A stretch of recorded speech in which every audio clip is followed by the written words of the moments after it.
जितने भी कथाएं हैं, जितने भी भक्तों के चरित्र हैं, सब में से थोड़ा थोड़ा गुण अगर हम अपने भीतर लाने की कोशिश करेंगे तो हो सकता है हम भी भगवान के प्रिय बन जाएं।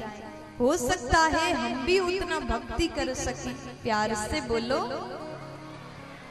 जोर से बोल दो ना, ए मैया, दोनों हाथ उठा करके बोलो ना।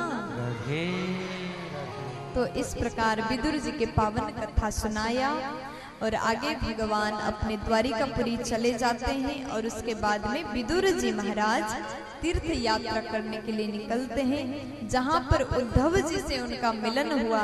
उद्धव जी ने भगवान के बाल चरित्र विदुर जी को सुनाया। फिर उसके बाद में थोड़ा आगे गए तो मैत्रेय जी महाराज से विदुर जी महाराज का मिलन हुआ और मैत्रेय जी से कई प्रकार के सवाल विदुर जी ने किया।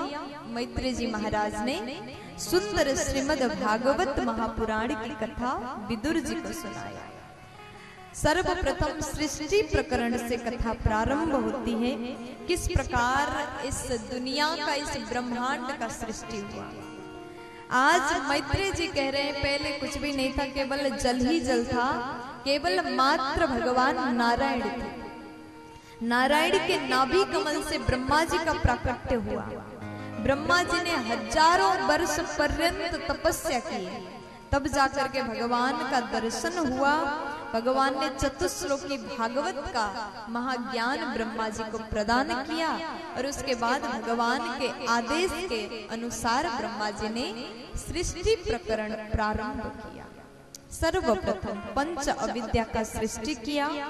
उसके बाद सनकादिक 4 कुमारों को बनाया जिन्होंने गृहस्थ आश्रम को स्वीकार नहीं किया। फिर उसके बाद भगवान ब्रह्मा जी के भ्रिकुटी से भगवान रुद्र भगवान प्रकट हो जाते हैं। बोलिए रुद्र भगवान की। ब्रह्मा जी के आदेश पर उन्होंने सृष्टि किया, भूत प्रेत को बनाया। ब्रह्मा जी बोले आप कैलाश जाओ, वहीं जाकर के तपस्या करो। तब रुद्र भगवान कैलाश में जाकर के तपस्या करते हैं। फिर उसके बाद में ब्रह्मा जी के शरीर के 2 भाग से स्त्री पुरुष का जोड़ा प्रकट हुआ, जिनका नाम है मनु और शतरूपा, जो संसार के सबसे प्रथम मनुष्य थे। ब्रह्मा जी के आदेश से इन दोनों ने मानव सृष्टि प्रारंभ किया, जिनके 5 बच्चे हो गए, 3 बेटी 2 पुत्र हुए। आकुति, देवहूति और प्रसूति, ये 3 बेटियां हैं और 2 बेटा प्रियव्रत और महाराज उत्तानोपाल। फिर उसके बाद में ब्रह्मा जी बोले और सृष्टि करो। तब यहाँ पर मनु जी कहते हैं कि सृष्टि करके हम अपने बच्चों को कहाँ रखेंगे, क्योंकि पृथ्वी का तो हरण हो गया है। उस समय हिरण्याक्ष नामक दैत्य ने पृथ्वी का हरण किया हुआ था और रसातल में छुपाया था। तब भगवान ने बराह रूप लेकर के हिरण्याक्ष का वध किया। बोलिए बराह अवतार भगवान की। हिरण्याक्ष को मारा और पृथ्वी को यथास्थान में स्थापित किया। वहीं पर सृष्टि प्रारंभ होता है, संपूर्ण मनुष्य वहीं पर निवास करते हैं।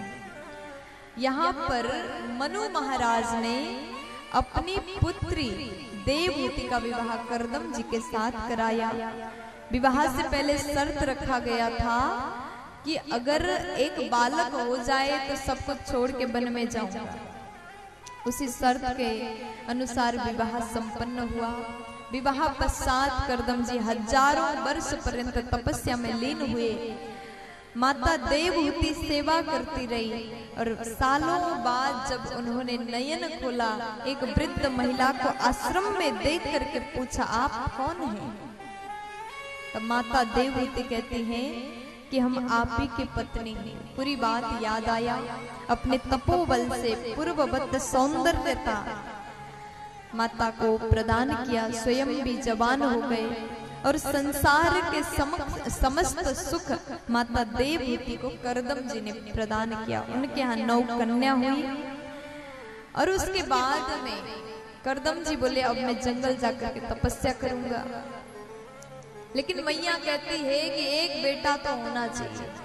फिर उसके बाद उनके घर में एक पुत्र रत्न का जन्म होता है, जिनका नाम है कपिल देव जी महाराज।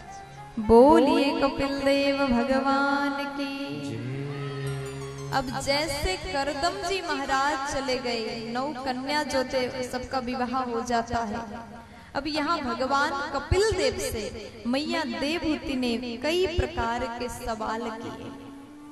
भक्ति कैसे प्राप्त करें, मन को कैसे बस में करें।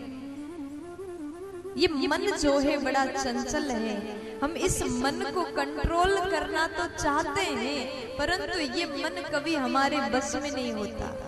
इसलिए भले आप मेरे बेटे हो, आप भगवान हैं मैं जानती हूँ, इसलिए प्रभु आप अब मुझे उपदेश प्रदान करें।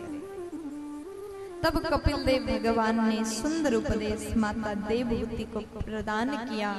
भगवान कहते मैया, मन को बस में करना भी संभव है,